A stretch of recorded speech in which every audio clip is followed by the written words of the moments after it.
All right. It's time for a little comment mailbag action. So our question here is, the cursor path always goes left to right. How do you make the cursor go right to left without flipping the path on an image? So I'm not sure if I completely understand this. So here's the default. You've got the cursor. When you apply the cursor path creator effect, you get a path automatically and it goes from left to right, swoops down into position there. And what the comment I think is asking is, how do you make it go from right to left? Which is a good question, right? So let's take a look at this real quickly. So here we are. We've got just the basic default screenshot that we were using in those previous two examples. We'll go ahead and drag the cursor path creator effect onto this screenshot. We get our path added here.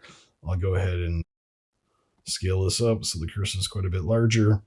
And we've got this left to right action. And what you want to have happen is it to go right to left. So really the only way you can do this is you've got keyframes right here. And each of these keyframes represents a position in time, right? So if I come over here on this first keyframe, my position is up here on the left. And if I come over to this position, the second keyframe, I'm on the right here. So I actually need to adjust the path. And let me show you something. So it's as simple as manipulating the path like this, dragging it. Now you see we've got these Bezier curves, and that makes this a little bit wonky when you're trying to adjust things. So what I would actually recommend is you come over to the line type and you just make that into a linear line type, a straight edge, and then it's a little bit easier to manipulate where you're coming from and to. So we're coming from the left, we're on our second keyframe here, and we want it to drop into position here. And so let's just watch that behavior. Yep, it's going right to left, so it's coming from here to here. And then we can go ahead if we want to and add back in those Bezier handles and tweak the path to get the nice curves that you want. So that's all there is to it. I do recommend take advantage of those line types when you're manipulating things.